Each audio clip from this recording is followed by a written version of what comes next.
사형감. 그렇다고 수용소가 한시도 마음을 놓을 수 없는 숨막히는 공포만이 지배하는 그런 곳은 아니었다. 이곳에 갇힌 존재들이 참으로 다양했기 때문에 지옥을 견디는 방식도 다 달랐다. 바깥 세상에서 어떤 용도로 사용되었는지, 애초에 어느 정도의 기술력으로 제조되었는지에 따라서도 천차만별이었다. 기계들만 특출한 능력이 있는 것도 아니어서 인간은 인간대로 타고난 성격과 재능에 따라 상황에 적응해가고 있는 것 같았다. 노래를 잘하는 휴머노이드가 노래를 부르면 또 다른 휴머노이드가 그릇을 두들기며 박자를 맞추고 또 거기에 맞춰 멋지게 춤을 추는 누군가가 어디선가 튀어나오고 곧이어 구경꾼들이 모여들었다. 어느 구석에선 이야기꾼 로봇이 풀어놓는 천일야와 저리 갈 얘기들이 끝없이 계속되었고 공기놀이나 간단한 카드게임이 벌어지기도 했다. 이런 환경에서도 사람들, 심지어 사람을 본떠 만든 휴머노이드들까지 즐거움을 추구한다는 것이 나로서는 큰 놀라움이었다. 그들은 때로 진심으로 행복해 보이기까지 했다. 선희에게는 특별한 능력이 하나 있었는데 어쩌면 나와 미니가, 물론 그녀 자신도 포함해서 기계파의 무지막지한 일말의 죄의식조차 없는, 사실 기대하지도 않았지만 무심한 폭력 속에서 살아남을 수 있었던 것은 전적으로 그 덕분이었을 것이라고 생각한다. 바로 거래의 재능이었다. 수용자들에게는 언제나 필요한 것들이 있었고 기계파도 예외가 아니었다. 선의는 그런 것들을 파악하고 거래를 중개하는 데 탁월한 면모를 보였다. 싸움질이 일상이 되면서 아무리 강력한 전투용 휴머노이드라도 손상을 입지 않을 수 없었다. 어떤 휴머노이드는 눈을 잃었고 또 어떤 휴머노이드는 무릎 관절이 박살났다. 그럴 때 선의는 그들에게 다가가 거래를 제안했다. 안구 하나와 인공 연골이 교환되었다. 기억장치 일부를 내놓고 청력을 회복한 휴머노이드도 있었다. 선의는 누군가가 새로 들어오면 가장 먼저 다가가 그들에게 수용소를 안내해 주었고 동시에 그들의 몸에서 교환 가능한 것들이 있는지 재빨리 훑어보았다. 안구가 2개라면 하나는 내놓을 수 있을 것이고 더 절실한 것을 위해서라면 팔 하나 정도는 팔아치울 수 있다. 선의는 그런 식으로 공급과 수요를 파악해 나갔고 얼마 지나지 않아 기계파의 신뢰를 얻었다. 싸움은 결국 양쪽 다 아무것도 얻지 못한 채 큰 피해만 입고 끝날 때가 많았다. 선의는 거래를 통해 불필요한 폭력을 줄였다. 안구를 내놓을 휴머노이드와 다리를 포기할 휴머노이드를 데리고 그것을 수리해줄 수 있는 엔지니어 휴머노이드에게 갔다. 그 거래에서 엔지니어 휴머노이드는 무엇을 받았을까? 거기에서 선의의 천재성이 엿보였다. 선의는 그들에게 자기가 만든 화폐를 가상으로 수수하거나 지급했다. 스스로 일종의 중앙은행 노릇을 한 셈이었다. 선의는 모든 장기의 가격을 책정하였다. 그리고 그 가격은 날마다 변동했다. 예를 들어 안구를 100이라 하고 다리를 40이라 하면 둘의 교환은 성립하지 않는다. 그래서 선의는 안구를 내놓은 이에게 60의 저축이 남아있다고 기록된 장부를 보여주었다. 만약에 안구를 내놓은 휴머노이드에게 다른 필요, 예를 들어 수술비 같은 것이 발생할 때 그는 그 돈을 인출해 사용할 수 있었다. 따라서 만약에 선의가 죽거나 심하게 다칠 경우 모두 손실을 입을 수밖에 없었다. 선의가 고안한 이 거래 시스템은 수용소 내에 일종의 평화를 가져왔고 누구보다 선의 자신이 안전해졌다. 그녀가 죽거나 다치기를 아무도 원치 않게 된 것이다. 선의의 그런 능력은 실로 경이롭게까지 느껴졌다. 이런 거래를 중개하는 것이 비단 선의만은 아니었고 다들 나름의 방식으로 뭔가를 사고 팔아 다급한 필요를 충족했다. 실용적 목적이라고는 전혀 없는 사치품이나 장난감일 때도 있었다. 어쨌든 뭔가가 거래되기 시작하면 다들 관심을 가졌다. 모든 거래에는 가격이 있었고 그것 자체로 소중한 정보였다. 그래서 거래가 이루어질 때마다 주변에는 활기가 돌았다. 다들 몰려들어 기동량을 하고 참견도 했다. 하나둘 자기가 가진 것을 내놓기 시작하면서 작은 장터가 형성되기까지 했다. 어떻게 반입되었는지 알 수 없는 물건들도 있었다. 일단 장터가 형성되면 음악 연주나 일종의 장기자랑도 벌어졌다. 이왕이면 보는 눈이 많은 곳이 재능을 펼치기도 좋았을 것이다. 이렇듯 수용소 생활이 오로지 극한의 괴로움으로 점철된 것은 아니었다. 거기에도 분명 기억할 만한 빛나는 순간들은 있었다. 팔 하나와 다리 하나를 잃은 한 휴머노이드는 때로 천상의 음성으로 노래했고, 타고난 연기의 재능을 가진 휴머노이드는 수용소 안의 몇몇, 특히 완력을 자랑하는 기계파의 몸짓과 말투를 그럴듯하게 흉내내어 우리를 웃겼으며, 그런 귀한 순간들 덕분에 24시간 계속되던 긴장된 일상에 조금이라도 숨 쉴 틈이 생겼다. 그런 거래는 다 어디서 배운 거야? 거래라니? 언젠가 내가 물었을 때 선희는 거래라는 표현부터 동의하지 않았다. 난 그냥 모두를 돕는 거야. 누군가가 뭔가를 간절히 원하면 난 그걸 느낄 수 있어. 그럼 외면할 수가 없어. 선희는 스스로를 잘 아는 사람이었다. 그녀는 언제나 누군가를 돕는 데서 자신의 존재 의의를 찾았다. 마음의 촉수가 자신의 도움을 필요로 하는 존재들을 향해 뻗어 있었다. 하지만 그녀의 의도가 항상 있는 그대로 받아들여지는 것은 아니었다. 모든 거래에는 만족하지 못하는 누군가가 있게 마련이었다. 사기를 당했다며 달려드는 놈이 있는가 하면 불량품을 받았다고 환불을 요구하며 거세게 항의하는 녀석도 있었다. 선희는 그들 앞에서 늘 센 척했지만 모든 휴머노이드가 제정신은 아니었기 때문에 경계를 늦추지 않았다. 어떤 휴머노이드들은 차분히 죽을 날을 기다렸다. 내 옆자리에는 영감님이라 불리던 미국산 구형 휴머노이드가 있었는데 2030년대 중반에 제작된 제품이었다. 이미 오래전에 폐기됐어야 할 모델이었지만 주인인 노부부와 오래 함께 살았고 그들이 자식처럼 아끼며 잘 관리한 덕분에 기대 수명을 넘겨 작동하고 있었다. 처음 노부부가 구매했을 당시에 그는 나와 비슷하게 17, 8살 정도의 외모였을 것이다. 자연스럽게 늙는 피부가 미처 대중화되지 않았을 때의 모델이어서 주름은 하나도 없었다. 대신 세월의 흔적, 즉 사용감이 강하게 남아있었다. 흉터라든가 자외선으로 인한 변색 때문에 그의 얼굴은 늙었다기보다는 낡았다는, 아니 바랬다는 느낌을 주었다. 이런 얼굴은 처음 보면 어딘가 부자연스러운 데가 있고 거부감이 든다. 얼굴의 형태는 어린데 피부색은 누리끼리하고 흠집도 여기저기 나있어 마치 버려진 마네킹처럼 보였다. 관절들이 하나둘 문제를 일으키면서 인간 노인처럼 그의 척추는 구부러지고 머리는 거북목이 되어 앞으로 나와 있었다. 직립보행을 하는 인류를 모방했기 때문에 늙었을 때의 자세도 크게 다르지 않았다. 게다가 그는 최신의 감정회로가 장착돼 있지 않아 늘 밝고 명랑한 태도만 취할 수 있었다. 얼굴은 인간의 소년이었지만 하는 행동은 반려견과 다름없었다. 주인이 오면 환하게 웃으며 환영하고 그 어떤 모욕과 비난에도 미소를 지으며 응대하도록 만들어졌기 때문이다. 오, 너는 정말 신형이구나. 얼마나 좋을까? 처음 만나던 날 영감님은 내 얼굴을 바라보며 환하게 웃었다. 그가 지을 수 있는 거의 유일한 표정이었다. 아, 저는 인간이에요. 아, 그렇군요. 죄송합니다.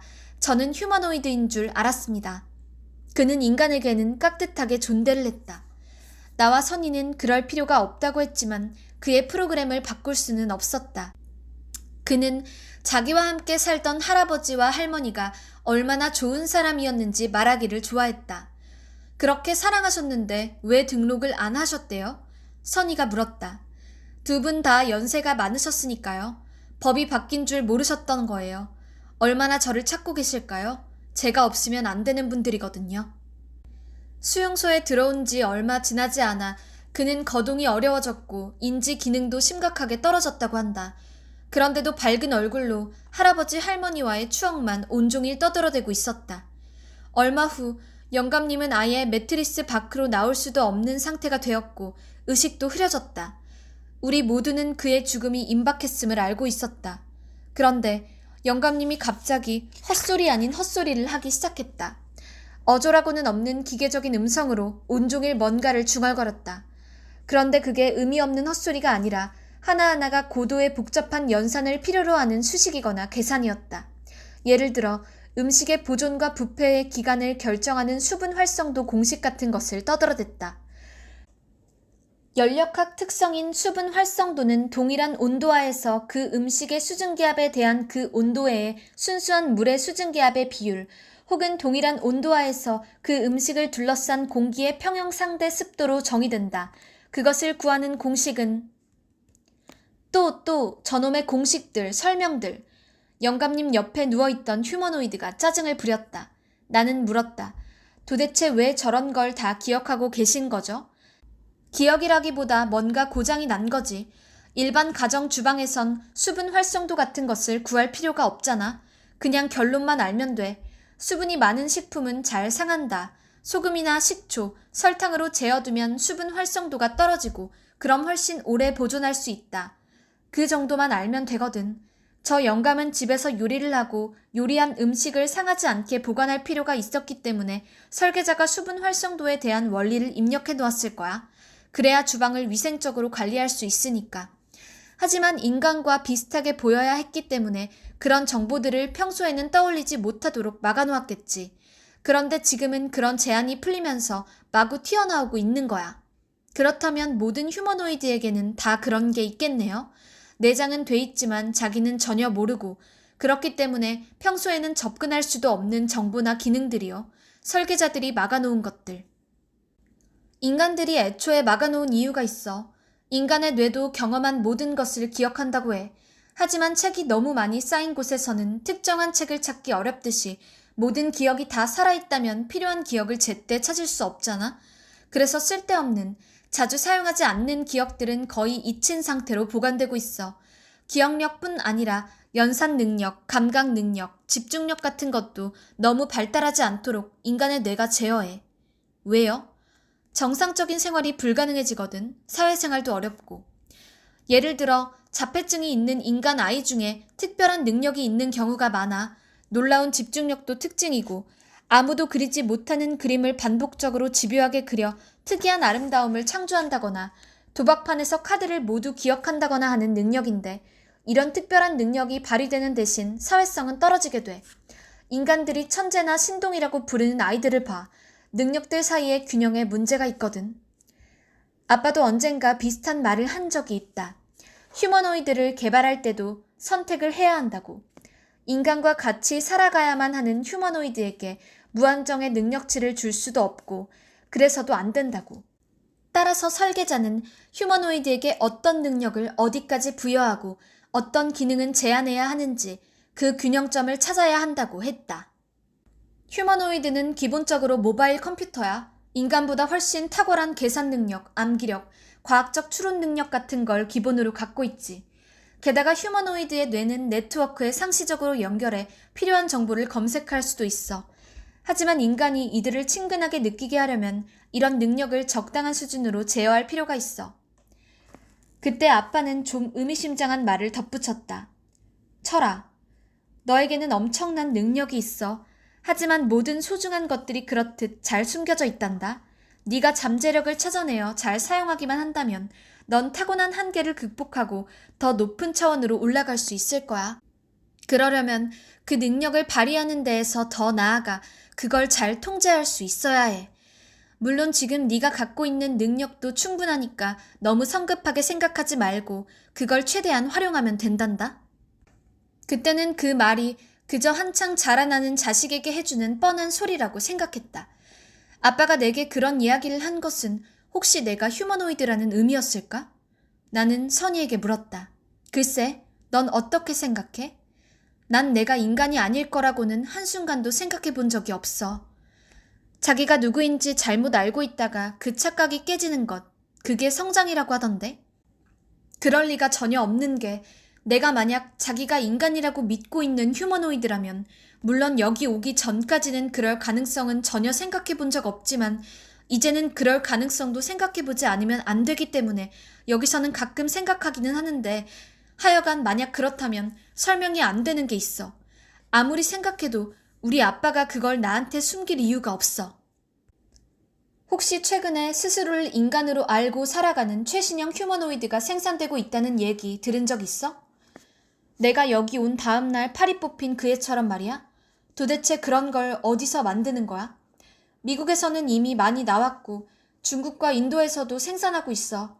우리나라에서는 대표적으로. 선희는 잠시 미니를 바라보았다. 미니는 나를 빤히 올려다보고 있었다. 둘은 같은 생각을 하고 있었다.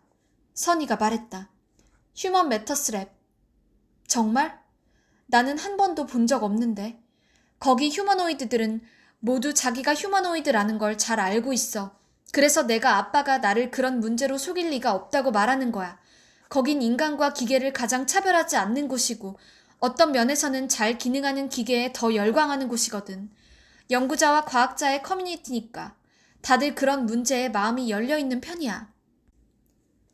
하지만 그렇게 단언을 하다 보니 오히려 의심이 들기 시작했다.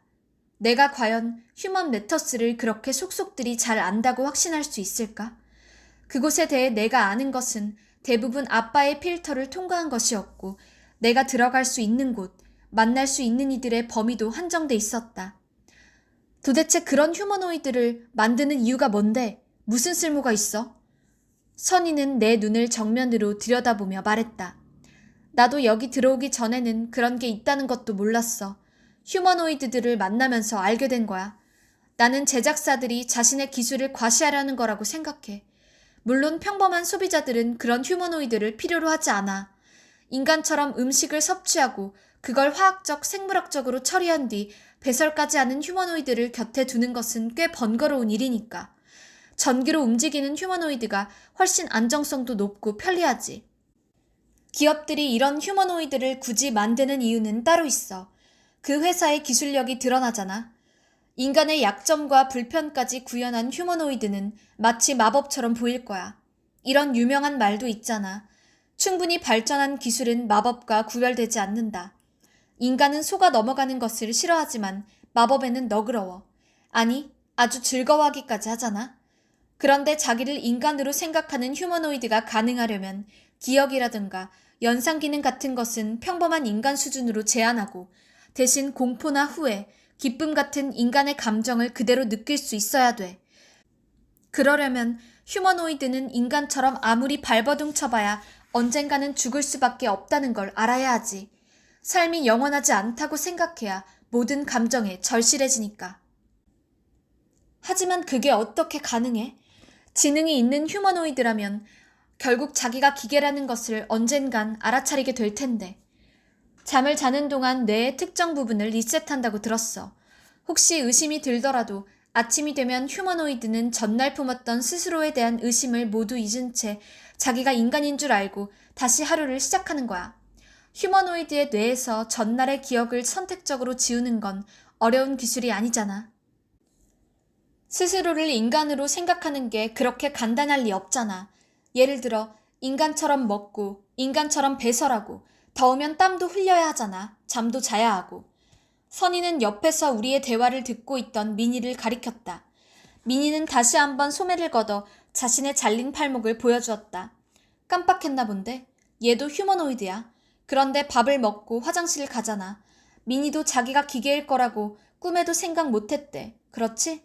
미니가 고개를 끄덕였다. 처음에는 안 믿었어요. 그냥 엄마 아빠가 날 싫어하는구나 생각했어요. 선희는 미니의 어깨를 끌어안았다. 이제 미니는 자기가 로봇이라는 걸 확실히 알아. 아무리 자는 동안 리셋이 돼도 아침이면 잘린 팔목과 인공 섬유들이 보이니까. 여기서 처음 미니 만났을 때 내가 그랬어. 인간 그거 아무것도 아니라고. 오히려 휴머노이드이기 때문에 가능한 어떤 장점도 분명히 있을 거라고. 같이 찾아보자고. 미니 역시 휴머노이드라면 그 안에는 인간은 꿈도 못 꿀 놀라운 학습 능력과 거의 무한에 가까운 기억력 같은 게 숨겨져 있을 거야. 그걸 어떻게 발현시킬 수 있는데? 내가 좀 알아봤는데 함부로 발현시키면 오히려 위험하대. 다른 능력들과의 균형이 무너질 수 있다는 거야. 하지만 불가능한 건 아니래. 뇌를 해킹해 인간들이 걸어놓은 제한을 풀면 된대. 그런데 자칫 잘못하면 특정 기능만 폭주하면서 통제 불능 상태에 빠지게 된다는 거야. 인간으로 말하자면 미쳐버리는 거지. 그래도 나는 미니를 위해서 어떻게든 그 방법을 찾아내고 싶어. 미니가 인간 비슷한 그 무엇으로 살다가 죽게 만들지는 않을 거야. 우리는 네가 휴먼 매터스에서 왔다고 했을 때 솔직히 희망을 품었어. 무슨 희망? 선희가 대답했다. 얘 뇌를 해킹해줄 누군가를 찾고 있었거든. 네가 뭘 좀 알고 있을 거라 생각했어. 처음 이곳에 들어왔을 때 미니는 휴먼 매터스라는 말을 듣고는 나에게 바로 관심을 보였고 다음날 선희는 애꾸눈과 위장복의 위협을 막아주었다. 왜 그랬는지를 그제야 알았다. 전에도 말했지만 나는 그런 것은 하나도 몰라. 그렇지만 여기서 나갈 수만 있다면 우리 아빠가 민희를 도와줄 수 있을 것 같기도 해. 아빠 팀에 최고의 연구자들이 있거든. 너희들은 내 친구니까 절대 외면하지 않으실 거야. 선희는 내 눈을 똑바로 바라보며 말했다. 그래, 그럼 정말 좋겠다. 그런데 철아, 너는 아직도 네가 진짜 아들이라고 확신해?